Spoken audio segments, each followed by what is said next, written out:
Okay. Hey, Jared. How are you going? Hi, Mary Ellen. I'm doing okay, better than earlier in the week where I was not really that well, but No. doing It's good. funny. In the last couple of weeks, you were away. We were both away at the same time a couple of weeks ago, and then we were also both a bit sick at the beginning of this week. So it's like our timelines just keep aligning. The stars are aligning. Yeah, it seemed like I've been all over the shop in the last couple of weeks, and you always feel behind, which is Mm, annoying because you're like, oh, there's so much to do. I can't take the time. I took some time a couple of weeks ago to be with the family, and it was really good. It was really nice, actually, just to not think about work for the rest of the week. mm. But then, of course, you pay for it when you get back because there's a lot to be done. So it's a Yeah, it's payoff. always It's a like that. trade-off. It is a trade-off. That's the thing about the nature of our work. It doesn't stop. Churches keep having a record every 2 weeks. So yeah, There's it's got to always keep deadlines, going. but it keeps us honest. And yeah, I'm very blessed to do what I do, and I really enjoy it. And I hope you do too, Mary Ellen. Yes, of course. Um, so today, speaking of things that keep going, Record Live is back, and yeah, last week we've got a few special guests lined up, and today we Mm, have an awesome topic.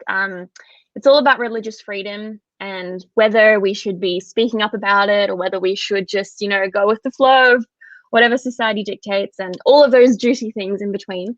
And today we have Pastor Michael Worker joining us. I'll just bring him on the screen. He is the General Secretary of the Australian Union Conference and also the Director of Public Affairs and Religious Liberty. So, Michael, thank you so much for being here today. Pleasure. Nice to be with you. Yeah, it's great to have you here. If anyone can be an expert on this topic, it's definitely you. I mean, it's in the title of what you do. But tell us a little bit about what your role involves day to day, both as the General Secretary and with this religious liberty side of things as well. Sure. As General Secretary of the Church in Australia, I work closely with the President and the Chief Financial Officer just to guide the overall work of the Church in Australia to ensure that mission remains central, that we are focused on being who we're called to be as a church, and that is to be a disciple-making movement.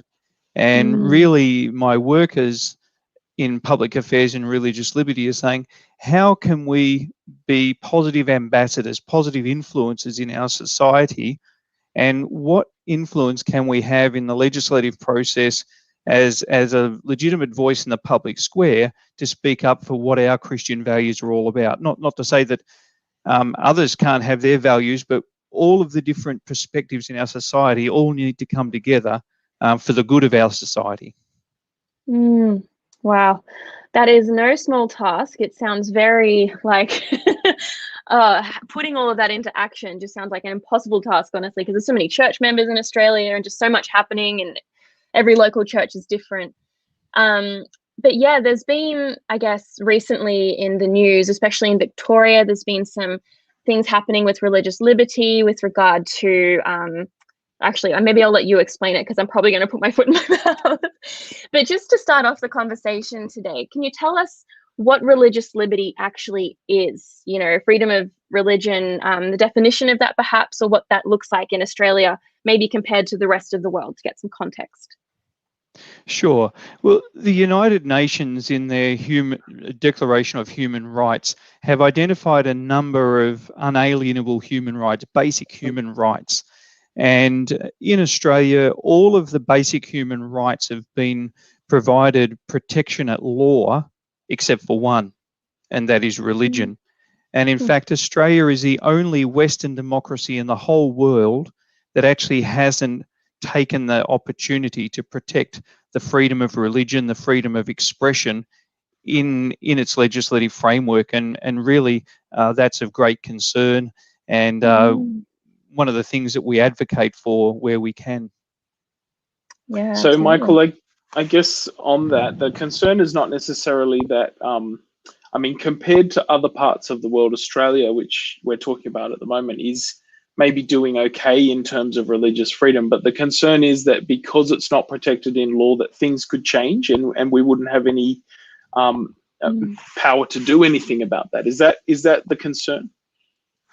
Sure, and really we live in a pluralistic society, and we accept that. We don't expect that everyone's going to believe the things we believe and see the world the way we see it.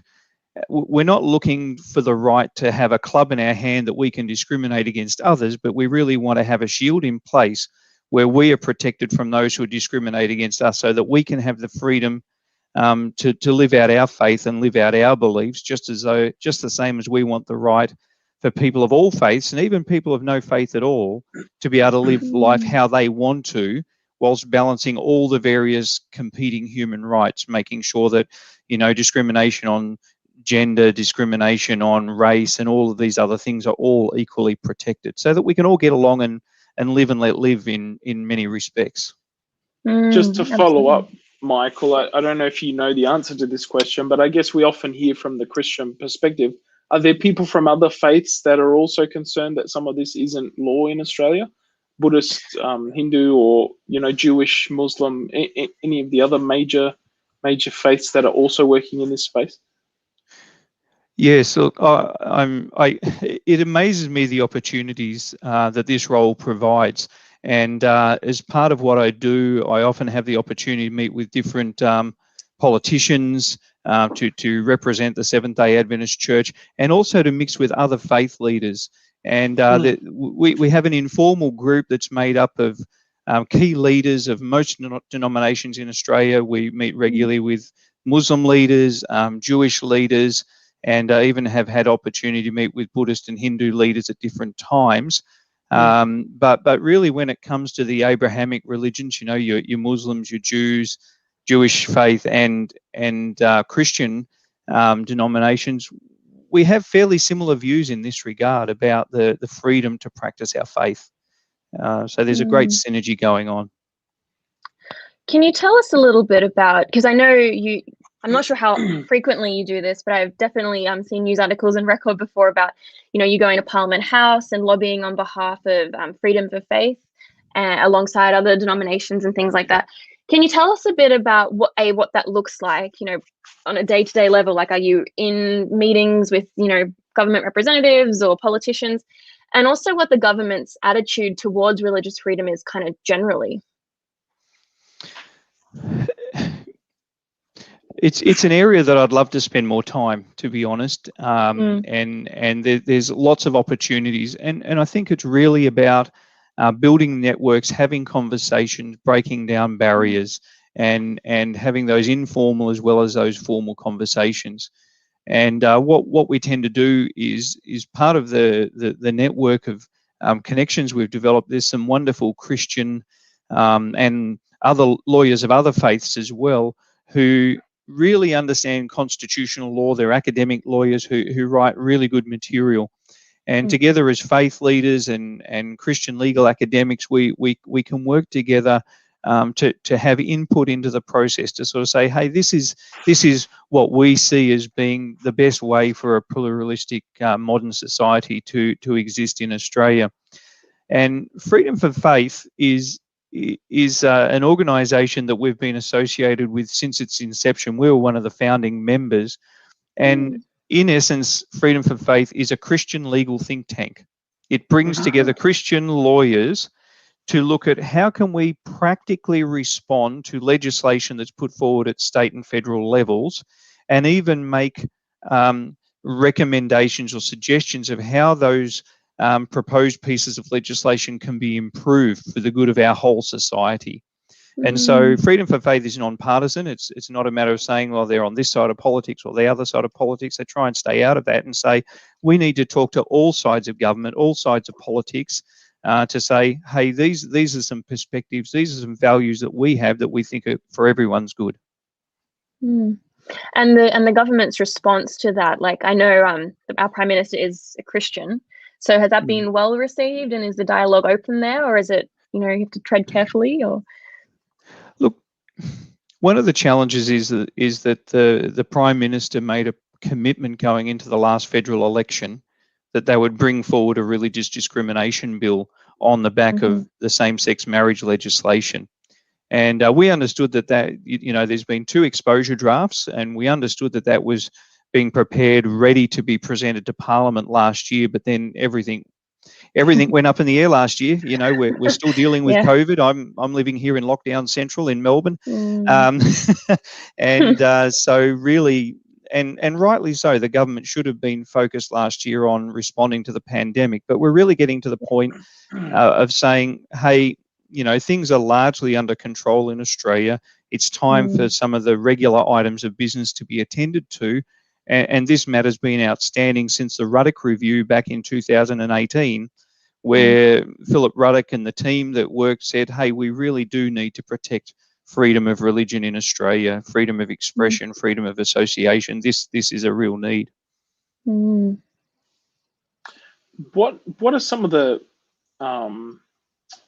issues going forward, you know, that you've seen sort of that people are talking about with some of the legislation perhaps that's coming through that isn't protected by what you've said has been put on the back burner? So that was a roundabout way to ask the question, but what are some of the things that people in this space are concerned about in current day Australia, that there's a need, they see that, okay, we need to sort that out because there are these things coming that may impact that area? Sure. In 2020, and I will answer your question. Let me just go around a circle a little bit and come back to it. In 2020, in the New South Wales government, an amendment to the Anti-Discrimination Act was introduced on religious freedom and equality, and that was then sent off to an inquiry. Now, the joint inquiry included people from all of the political parties, so it wasn't just the left or the right or the Green or whoever it was, but the joint inquiry came back in February this year with a number of recommendations.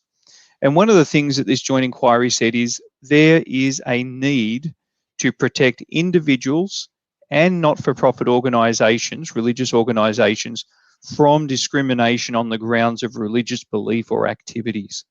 And that is really compelling, because this is not the churches saying, hey, we're concerned about this. This is actually elected members of government who have given study to the proposed amendments, who have said, hey, this is really an issue.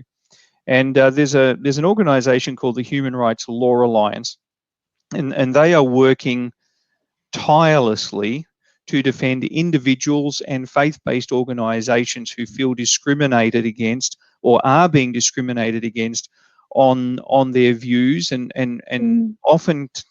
oftentimes it's around issues of sexuality and you know, rights to speak of what people of faith might believe are biblical views into an environment that is not always welcoming of those perspectives. And for me, one of the real travesties of what is going on is it's kind of been cast that, well, people of faith are over here and people from LGBT are over here, and it's almost become an adversarial sort of thing, and there's not been an ability to really get everyone in the same room and sort of talk about, well, how can we all coexist together in this society, and what frameworks and protections need to be put in place to ensure that we can all coexist, and that our competing rights can be balanced in an appropriate way.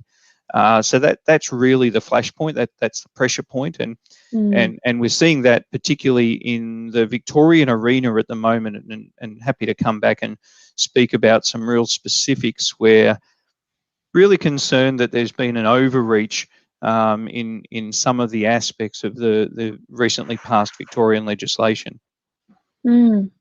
I would love to actually dive into that now. I'm just thinking sort of some of the practical ramifications if religious freedom isn't protected in that way. Does that mean then, because I know there's been similar cases in the US where, for example, a cake maker refuses to make a cake for an LGBTI person or couple or whatever, and then they get taken to court or they get sued or whatever. Is that the sort of thing that could also happen here if this isn't addressed? Like, is that the concern? And then also talk about the Victorian, Yeah, and I think, you know, all due respect to people who have got a conviction where they take that kind of stand, but for me, it's not about baking cakes and doing floral arrangements. No disrespect to small business owners, I think it's far more significant than that, the challenges that we face.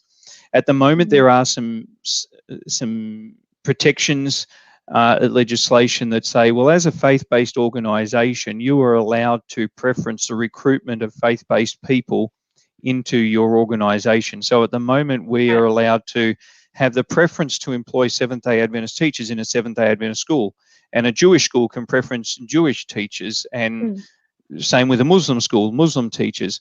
But there are some saying, well, no, you shouldn't have that right, you know. And the pressure point is, what happens if a teacher in one of those school systems decides to completely disagree with the teachings of their faith, but also want to retain their right to stay teaching in that system, even though they're wanting to undermine the values and beliefs. And I guess if you look at other organisations, take it outside of the religious faith, you wouldn't expect a climate change organisation to have to employ a coal executive from someone who mines fossil fuels onto their board or into their employment. You know, if this is what an organisation stands for, they should have the ability to recruit staff and to retain staff who agree with their beliefs and their teaching. So there's some of the real world challenges. And where it comes into real pressure is what we're finding in the real world. And you may remember in 2016, during the same-sex marriage debate, which was, terrible in many respects in the way it played out in the media, is that there are people working in professional organisations as accountants, as lawyers, as academics, who may not hold the same views as their organisation, but were being marginalised in their workplaces. And some of those people were being called out in the media where, there was calls for them to be sacked from their jobs because their personal beliefs didn't match up with their employer's beliefs. We could go into some of the examples. There was the academic at Macquarie University who was also on the Lachlan Macquarie Institute board and taught there, and there was some saying, well, he shouldn't be allowed to teach at that university any longer because what he teaches in other forums goes against our philosophy as a university, some of our diversity principles there. And there are plenty of examples of professional employees who were very negatively impacted through that discussion. Wow. We have a question here. Sorry, Jared, but I just want to bring it up. It kind of relates to what you were saying before about coexisting rather than having an adversarial sort of an approach. And it might be an impossible question to answer, but I want to bring it up anyway. It's from Shelley Poole, who said, what would an ideal coexistent look like from the AUC's perspective? Wondering if you have any thoughts. Yeah, good question, Shelley, and good to have you online. And it's probably not so much just from an AUC perspective, but from a Seventh-day Adventist Church perspective. And certainly as a Seventh-day Adventist Church, through the various discussions, we've been able to put forward our view. And at the end of the day, the lawmakers have made the laws, and we respect those laws. And what would a coexistence look like? Well, okay, it's lawful for a same-sex couple to marry, but how can we protect the lawful rights for a Christian in a workplace, or a Christian as an employer, or a religious organisation, to be able to also equally and fairly live out their beliefs and to not feel shamed, marginalised, unable to express their views for fear of retribution that will come against them either socially or professionally. And that's really what we need these religious discrimination bill to provide is that protection, that all of the competing human rights are balanced in a fair and reasonable way so that one human right doesn't dominate over another. Mm. I guess some people who are listening might be thinking, or who are watching some of these debates, sometimes there seems to be perhaps a separation, because even with the same-sex marriage sort of legislation that was passed in Australia, people were saying, well, so for example, the teacher that you mentioned that might be teaching at a school, how is that different if they hold same-sex to someone who isn't allowed to teach from Macquarie Uni who holds Christian beliefs and is marginalized? Like, isn't the legislation designed to protect both of those individuals from losing their job or being pushed out or marginalized for their beliefs or their practices? Like, I know that's a curly question, but shouldn't we develop a stance that sort of, I guess, that's balanced? Like, we look to protect everyone's rights in these spaces. How do those competing things work? I think when it comes to a faith-based organisation or a faith-based school, it's established for the purpose of advancing education in the context of their worldview. If it was the only school in a particular town or city and everyone had to go to it, then that would be different. But it's not compulsory to go to a faith-based school. Parents choose it, children choose it and say, hey, I like those values, I like those teachings, I'm prepared to enroll Johnny or Sarah or whoever in your school because of what you uphold. But then if they say, well, hang on, you told us this is what you teach, but what little Johnny's coming home and telling us is happening in the classroom doesn't match up with that, then that goes to the reputational damage and the undermining of what that faith-based educational institution is all about. Whereas a public university is a secular organisation, and really it should welcome a broad range of views, as long as those views are put forward in a respectful, tolerant manner, where it's not a matter of demeaning or belittling anyone else for holding a different view to what I hold. It's not a matter of, say, my view must dominate yours. It's saying, oh, well, you've got a different perspective. Let's have a chat about it. We might agree to disagree at the end, but it's the purpose of a secular school, whether it be primary, secondary, or tertiary, is not to advance education in the context of a faith-based worldview. Right. Yeah, good answer to a curly question.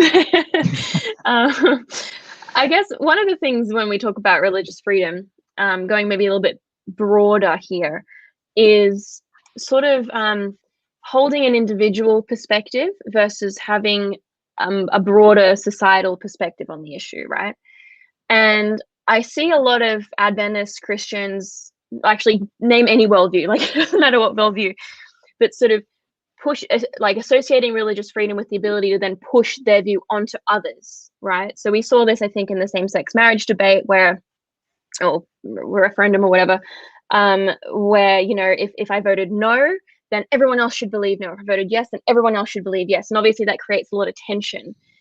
I sort of have always taken the approach that, like, I have my view and you can have your view. And if the law doesn't align with my view, then that's the way it is. Like, I won't necessarily go out and, protest on the streets, but other people would. So I guess my question is, how should we navigate that as Adventists? Should we be really trying to push our views, or should we take a step back? Like, what is the approach that I guess you've taken, and sort of how can we practically navigate that, if that makes sense? It is very interesting, because as a Seventh-day Adventist worldwide church, we have a set of beliefs, and we have a set of statements around how we articulate that beliefs. Then as individual church members, we all are on a spectrum of where we absolutely agree with the official positions of the church, or we might have variations of what we believe, and no two people will articulate the 28 fundamental beliefs in exactly the same way. But as a church, generally speaking, we have been able to cope with people who are at different points of the spectrum on different areas within reason, as long as it's not attacking and undermining the fabric of who we are as a church. We have a range of views.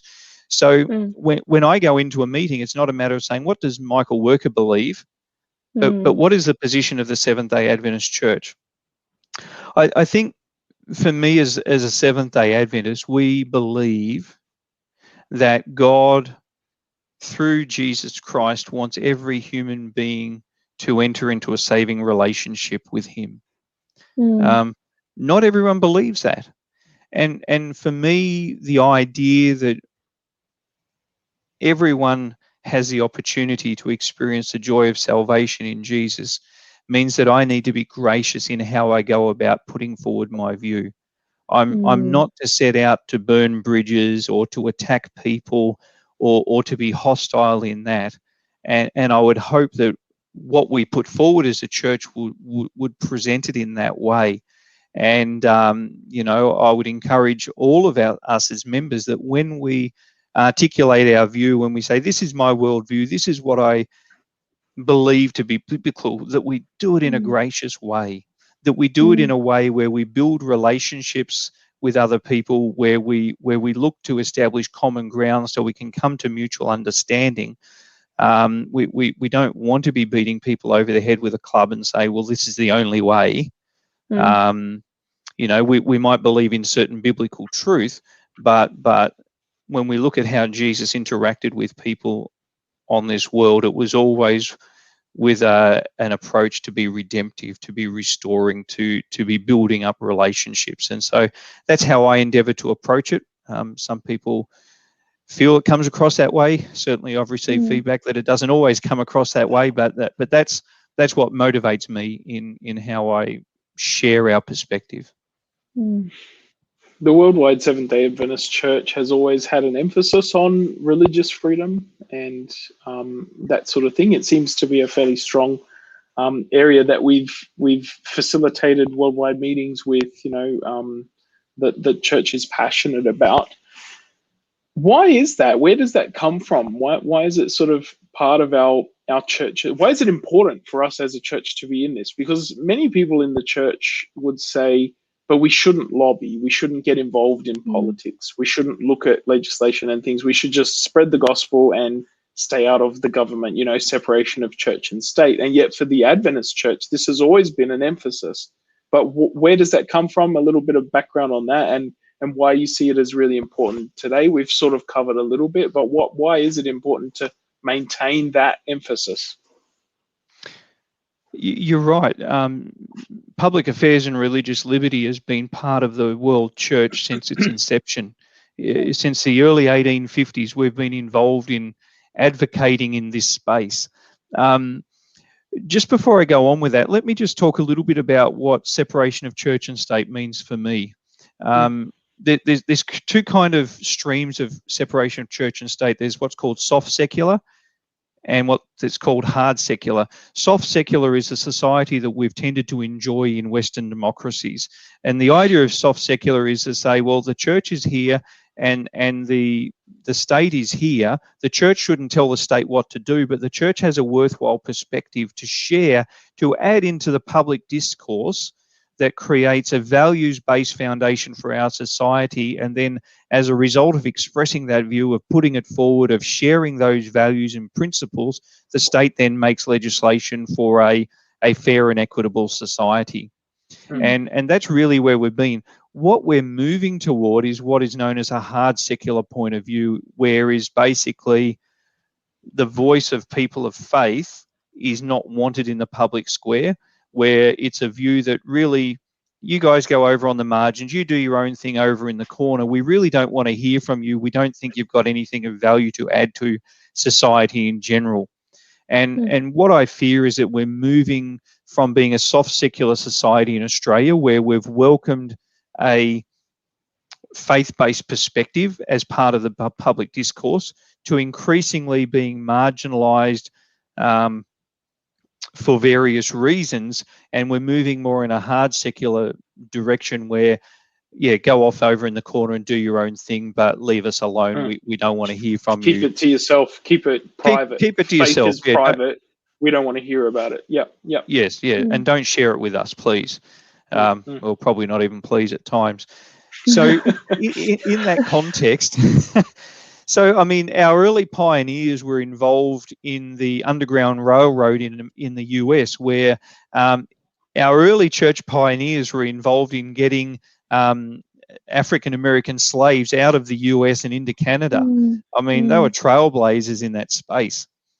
When it comes to Australia, in the early 1890s, when there was essentially a prohibition against work on Sundays, many of our early members who would have to do their basic chores and would be free on Sunday to undertake work would be penalised by the society of the day. In fact, there's a case in the early 1890s where a church member from the Kellyville Church in northwestern Sydney was actually sentenced to stocks because he broke Sunday. Now, the interesting thing was they couldn't find any stocks. So he didn't end up getting put in stocks, but he was sentenced to it. So in the formation of the Australian Constitution, Seventh-day Adventists, and at that time there was only 2,000 Seventh-day Adventists in Australia, but in the late 1890s, we wrote to every parliamentarian, we put articles in all the major newspapers where we advocated for the separation of church and state in the Australian Constitution. And we actually went up against the major churches of the day. The Anglican Church was saying we need to enshrine in the Australian Constitution references to God. And a Seventh-day Adventist was saying, no, we shouldn't. We should be a secular state. And in fact, that debate and non-Christian academics have written about it. There's a scholar, Luke Beck from Monash University, who's written a dissertation on this very thing. And it was in his research, because of the work of the Seventh-day Adventist Church, that we ended up with Section 116 in the Australian Constitution today, which actually prohibits the legislating of a state religion in Australia. And so, yeah, look, we've been heavily involved in this space, and I think it's our fear of what we believe to be end-time events, you know, of the inability to keep Sabbath, the fear of Sunday law, the desire to not see a religious-based state scenario that is imposing its will on our views and restricting us from having the freedom of worship. So it's in our DNA. It's sort of who we are. I find that so fascinating, just the story about, you know, in Kellyville and what you just mentioned, because I mean, they were the founding members of our church. I'm right in kind of, yeah. Yes, yeah. And I mean, I know that we obviously have yourself speaking up about religious freedom, and we've got representatives sort of employed by the church across the world. But I would argue that I guess we've sort of lost some of that passion as like from a grassroots level in terms of pushing religious liberty and being involved in, you know, the political space and things. A lot of people say, as Jared mentioned, don't get involved in that. So why do you think that is? Why do you think we've moved away from that? And then I guess we can start talking about some of the ways people can get involved if they want to, you know, relight that fire. Yeah, it is interesting, you know, but before myself, Pastor Ken Vogel was heavily involved in public affairs and religious liberty for more than a decade, and very articulate, very, very well connected. Before him, Pastor Ray Coombe was heavily involved. But I think what we've done, and probably to our own detriment, is we've had key leaders who have been involved in interacting with government, have been involved in raising issues and concerns, but we probably haven't talked about it enough within our church community. We've probably just done it mostly as outward facing. And, you know, I appreciate the opportunity to share a little bit here, because I think the more as a church we're thinking about it broadly, I think the more that we can sort of recapture some of that pioneering energy and passion for making sure that we are good ambassadors for Jesus in all facets of society. Yeah. So what are some of the ways, well, to preface this, we've got a special weekend coming up this weekend in light of religious freedom. Do you want to explain what that is and how people can get involved, maybe? Sure. Look, Freedom for Faith, who we spoke about earlier, have proposed the idea, and we've all jumped at it, of having a religious freedom weekend this weekend. And it's Friday, Sabbath and Sunday, so that our Muslim friends, our Jewish friends, us as Seventh-day Adventists and all the Sunday-keeping Christians can all participate. And that's really great. I think that, it's a multi-faith, multi-denominational initiative. And there's actually a website, www.religiousfreedomweekend.com.au. And there's a whole lot of resources that can be downloaded on that site. And one of the really practical things you can do is, if you have concerns about religious freedom, then you can write to your local member of parliament and just say, hey, these things are concerning me. I think there is a need to protect freedom of religion, freedom of expression in Australia. And look, you might think you're just one voice and it's one little letter, but if an MP gets a number of letters from our church members, from other church members, people who are part of the Jewish faith, people who are part of the Muslim faith, and it will grab the attention of our MPs. And that's a really practical thing we can do, is build relationships with our local members, state and federal. It might sound glib, but prayer, I believe that prayer is powerful, and prayer can move mountains. And I believe prayer, could make a difference in the trajectory of where the legislation goes in Australia. We've got potential amendments to the anti-discrimination legislation in New South Wales. We've got the promise of religious discrimination bill at a federal level.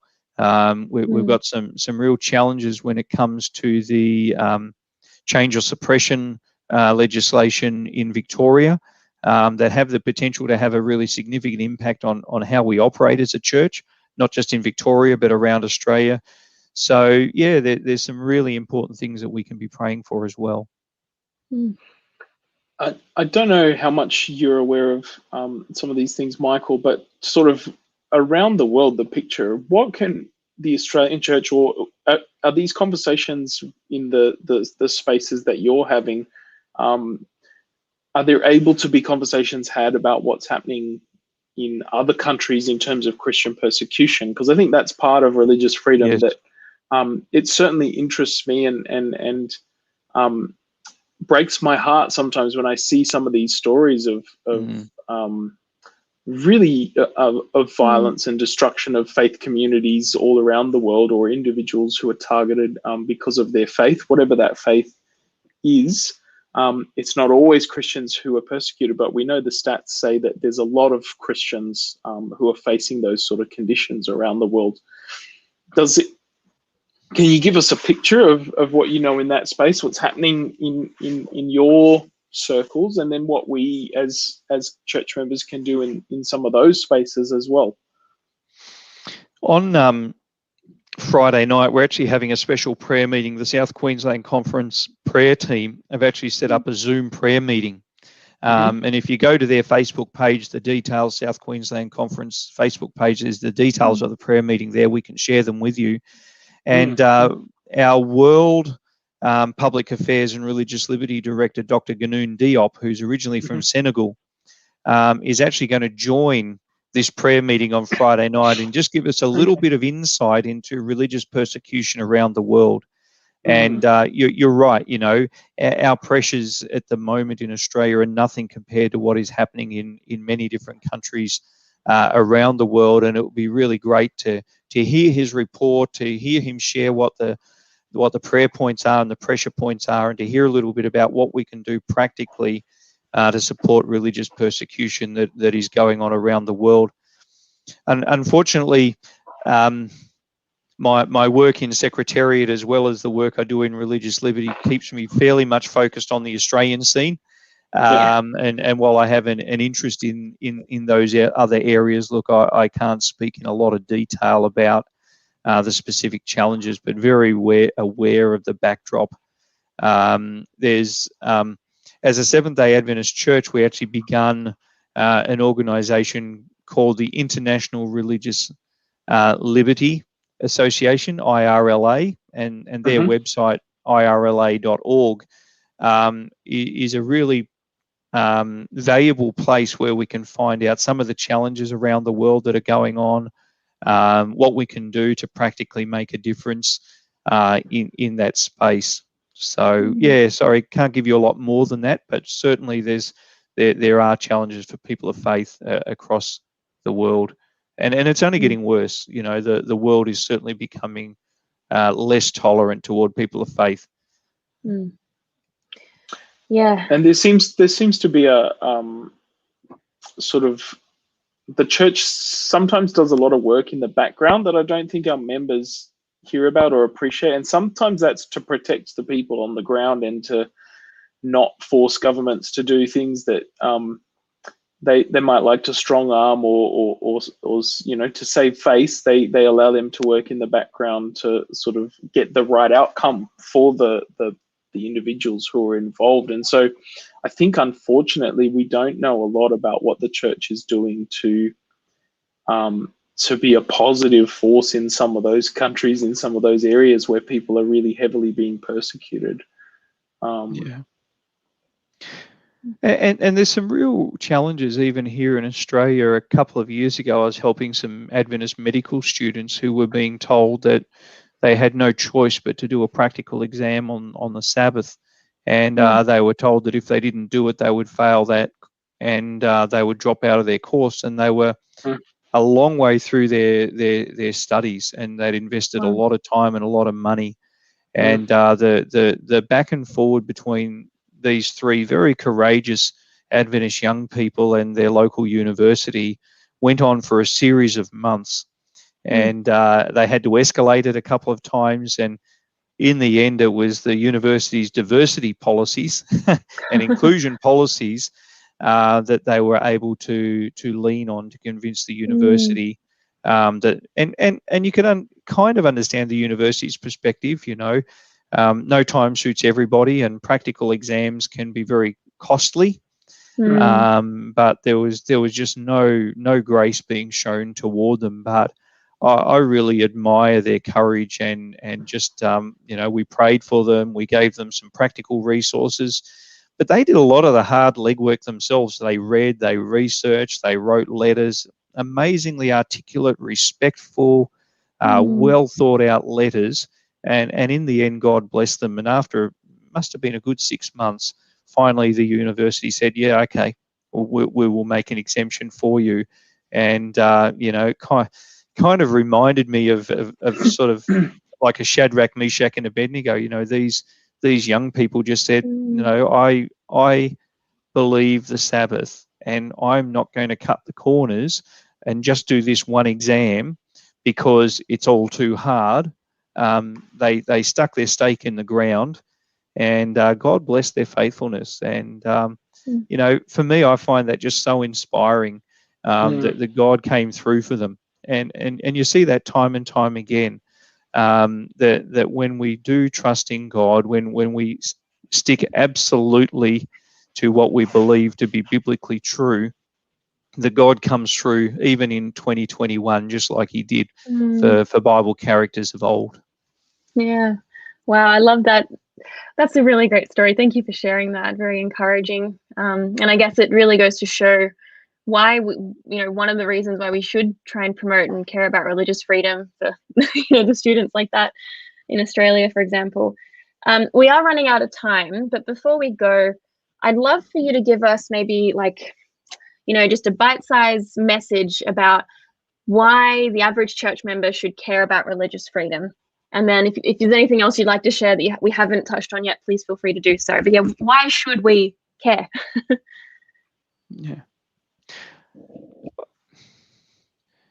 It's a good question, and I'm trying to get it down to a bite-sized response. Why should we care about religious freedom? Because of our respect for all of humanity, that whilst we believe a certain thing, and whilst we believe that the Bible says that Jesus died and rose again for us, and that Jesus is coming again soon, that's our identity as Seventh-day Adventists, and that as part of the gospel commission, we have a commission to go and share that with other people. God is not a God of force. God is a God of free will. And it's not our place to impose that worldview on everyone else, but to present it in such a way that we draw people to come and know Jesus Christ. And there are many people in our society who also have, in good faith and with the best of intentions, belief systems or no belief system at all. And so it's our role to to interact in our community and interact in our society in the way God responds to us, where we give people the free will to believe what they want to believe, as long as it's done without, contravening other basic human rights, but that we should also have the freedom to be able to preach the gospel in the way we believe it. Yeah. Great bite-sized message there, Michael. Thank you. Very well good. Done. Well done. Yes. You've answered some curly questions. We've touched on some very important wedge issues. We do have some comments here that are, also very important. We just don't have time to. They're very, big questions. So maybe, Michael, if you have time, just address them later. Otherwise, we can comment as well. But look, thank you so much for joining us today. I put some of those resources in the comments, so hopefully we will have Warriors of Prayer joining us this weekend for the Religious Freedom Weekend. And look, all the best with this weekend. I'm sure it's a big one for you, Michael, with everything that's happening. We'll be praying for you as well. But thank you again for joining us today. Thank you. We will see you guys next week in another episode of Record Live. Until then, feel free to comment. We see them. And see you then. Bye. Bye.